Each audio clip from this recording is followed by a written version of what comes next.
More than just words. Russell Wiebe, Felician College, Robert Dornsife, Creighton University. Language is not life. It gives life orders. Life does not speak. It listens and waits 1,000 plateaus. As I rummaged through old files, I encountered the strata of my life. There was an index card from an afternoon, maybe the spring of '91. It was the day Gordon and John and Joe and I agreed to read 1,000 Plateaus. I guess we had already read the preface and decided that we would explore the claim that the book did not have to be read in chapter order. I'm trying to imagine the edginess we might have been feeling, but I can't help but laugh now to find that index card with a list of chapters in an order we somehow agreed upon. All through the winter and on through most of the spring, my mother's been in the hospital on a ventilator, a trach tube stuffed down her throat breathing for her. She can't speak. I want to say that her words have been taken from her, but of course that is not true. It is we who have lost the sound of her voice, the words she might have spoken. The last thing I heard her say before she called me the other day was, "Get me out of this bad movie." I imagined those would be her last words to me. Just words. I think of the meaning of the word just, of all the connotations of justification, of making orderly, of giving an account of oneself, of making a straight line, of justifying the ways of God to man, and so forth. And also of all the ways the word means only, or insignificantly. It was just a wrong number, say, or it was just Tuesday. I just have to go to the store. Can you just wait a minute? And so on. In The Laws of Cool, Alan Liu asks, what is the future of literature and literary study when all culture is increasingly the culture of information, and when even literary scholars subordinate literature to an apparent clone of information, cultural context? And a related question, what is the future in general of the humanities and arts when the former seems destined only for what information industries call content, and the latter for multimedia entertainment? I was sitting in my house. My wife and daughter were in Florida. My daughter had just met Ariel and gotten her autograph. My dad said that my mother was wacky that day. I was thinking of plagiarism, of the core of my paper, which is simply the fallen fruit of another's plagiarism. Because I do not like to think deeply, I circle around certain images of plagiarism compulsively without ever really advancing beyond them. There's that rich poem, and those photos of Levine's, and the photos of her photos on the website after Sherry Levine. I was listening to songs that I had downloaded, I'll say illegally, from Napster about 6 or 7 years ago, whenever it was the rage. Perhaps I was deliberately pandering to my loneliness. I listened to a lot of songs. Richard Schindell's Shades of Grey, in which he talks about being so messed up he didn't know if he was drunk or stoned. I guess it wasn't actually his song, but Robert Earl Keene's, but I didn't listen to Keene's version, though I have it and love it. I listened to that song that I had played at my wedding, Flesh and Blood, sung by Emmylou and Mary Chapin Carpenter, not the Johnny Cash version I danced to, the first dance at my wedding. I've done other things like this in which I've mixed or tried to mix media. Maybe in a way I've done lots of such things. One semester I taught a class against the backdrop of bad sci-fi movies.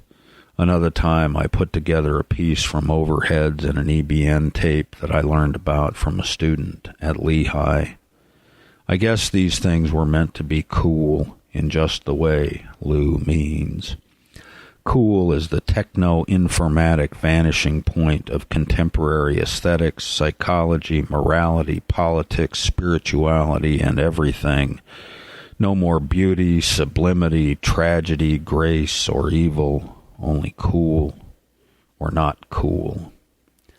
He writes in the preface of that book about his wife and child, "In this, my nearest network, we may not be cool, but we are warm, and however illegitimately, I feel that warmth." I'm going to name drop here and say that I met him, Alan Lou, before there was, or he was, the voice of the shuttle, either just before or just after the birth of his child. He came to speak at a conference we had at Lehigh when I was there. It was my privilege to negotiate his honoraria, to pick him up at the airport, to drive him to and from the hotel each day.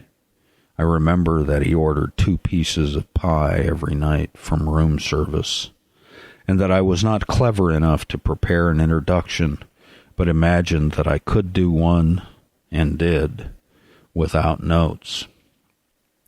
Only as I was speaking them did I wish that I had written out the words I said.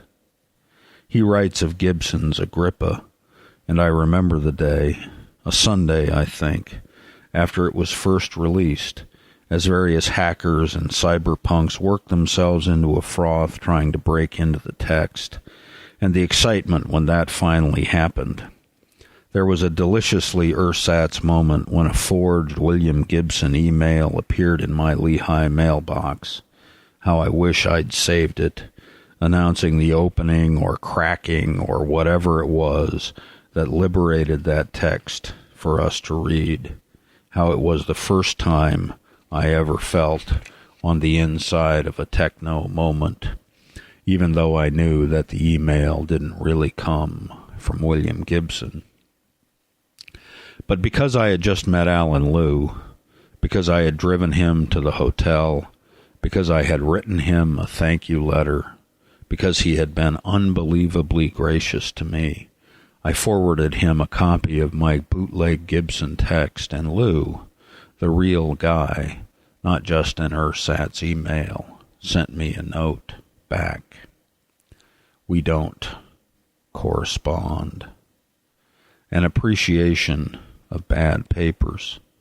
The other day I was reading a student paper in an advanced literary criticism course.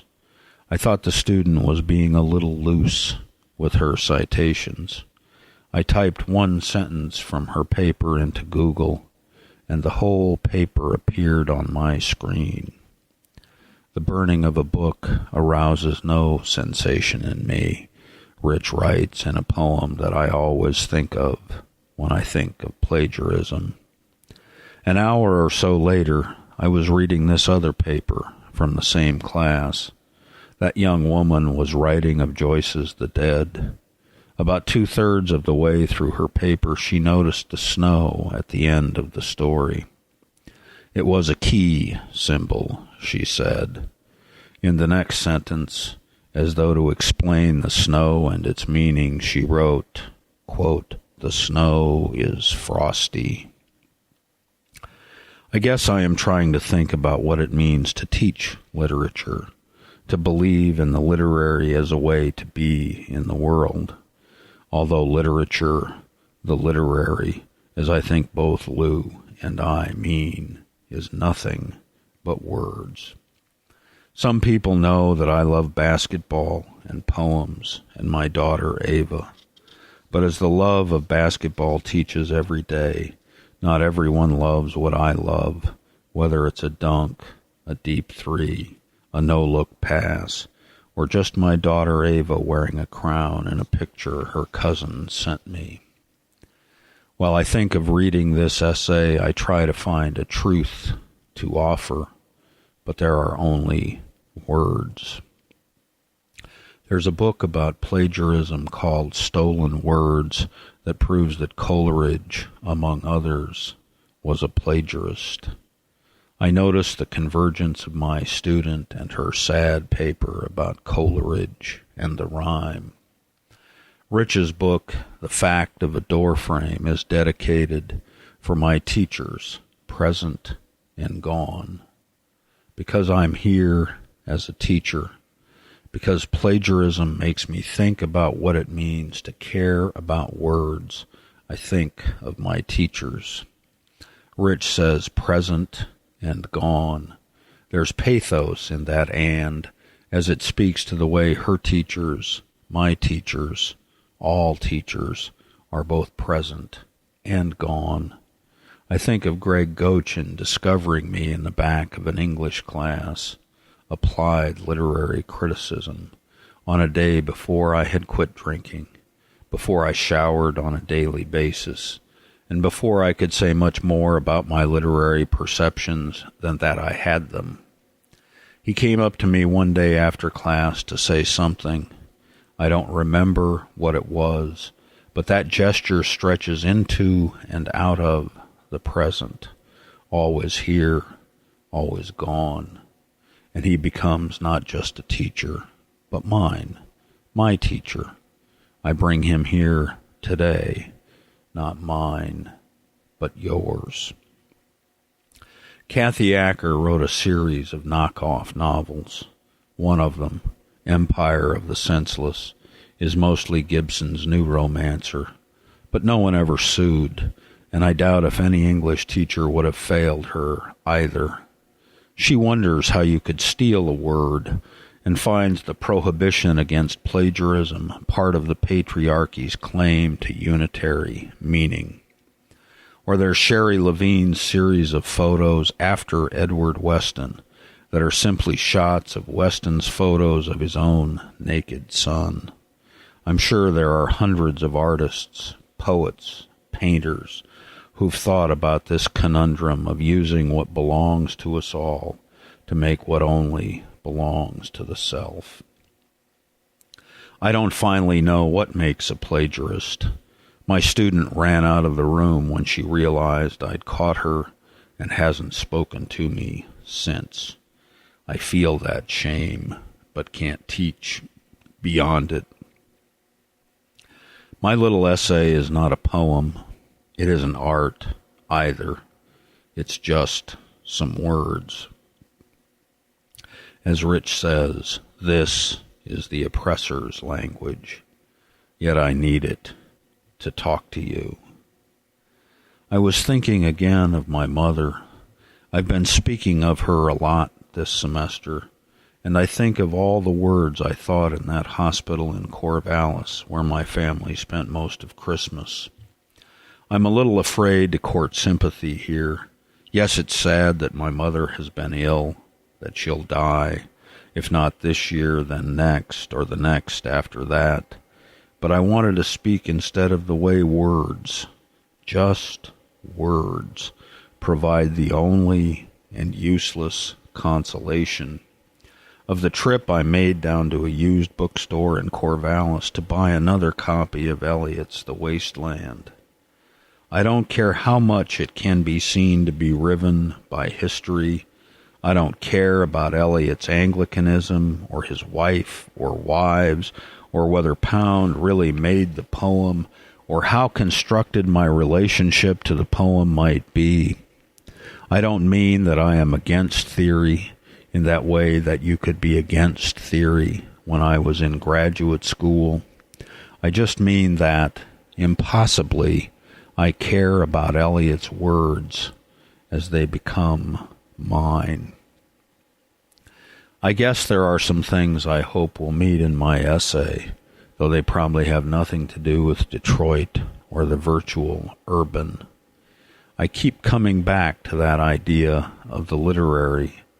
As Lou says, cultural criticism has compelled us to see every text as situated, overwritten, and overdetermined by history, culture, etc. That doesn't stop me from thinking of a poem, one about my mother and the ICU, the one I'm calling Just Words. Every day I thought, today my mother is going to die. My sister called it cynical, but to me it was just the truth, just words. The air had abandoned her. While I was there, I saw my share of death's aftermath, of the dead who are maybe just beyond words. There was the speechless incredulity of the teenage girl whose mother's heart had just stopped. There was another teenage girl who became a quadriplegic in a car wreck that left her boyfriend without a scratch. My mother deserves her fate, I sometimes think. She smoked for years, went underground for years after we all thought she'd quit. But I've posed this question a dozen different ways this semester. What does it mean to get what you deserve? I guess that's not a composition question, but I keep asking it. Just words. Charles Bernstein writes, "There is a price to be paid for poetry. Its practice can poison as fatally as sniffing glue or inhaling coal dust." I saw Bill O'Reilly the night of the shooting. As he always does, he invited us into the no-spin zone. The next morning I saw Geraldo say that the press conference was unsatisfactory. Then he called Cho a perverted madman. Because that's what I've been thinking about since my mother went in the hospital, I wondered about their words. It seems inevitable that Cho was a senior English major from South Korea. I won't be the first or last to notice the ways in which those facts play into discourses that we all know. The slightly odd but probably harmless crazy guy reading all those books on the one hand, and the resident alien, how did he get in this country? How did he get a gun? Why wasn't the campus closed? Close the borders discourse on the other. I notice these phrases, the images that recur. I think of the English major loose with 2 guns in the engineering building and wonder about his possible animosity. I wonder what Cho was reading or not reading, if he was working on a paper or not working on it. I'm thinking of the Keats poem, Ode on a Grecian Urn. The reason I mention Keats is that line, truth, beauty, beauty, truth, which has become a kind of emblem for me of the uninterpretable nature of words. I don't know what the line means, though I can trace it as a scholar through letters, notebooks, and monographs to its place alongside Lou's The Laws of Cool, at the end of aesthetics, to a place where beauty, truth, the language of literary appreciation, gives way to cool. Like Deleuze and Guattari, Lou mentions the terrorist and the ways in which the destructive poetics of postmodernism might need to be differentiated from forms of terror.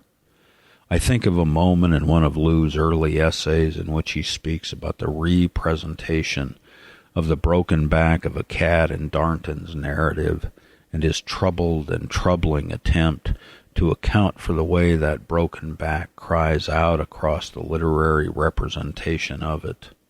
Lou writes, in Robert Darnton's essay on the Great Cat Massacre, the most disturbing detail is the killing of the Grease, the favorite cat of the master printer's wife.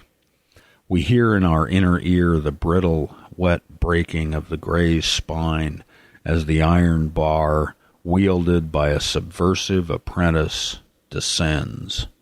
We see in our inner eye the convulsions of the beast as an accomplice finishes the deed, but that is not what is finally disturbing.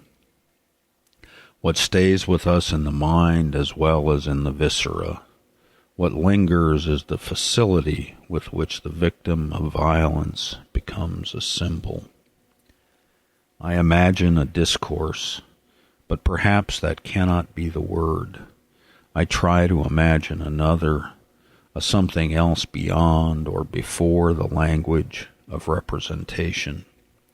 I think of that moment in Keats' poem, Thou Still Unravished Bride of Quietness. I wonder about the way the word still seems to point beyond itself to the tragic inaction of the literary.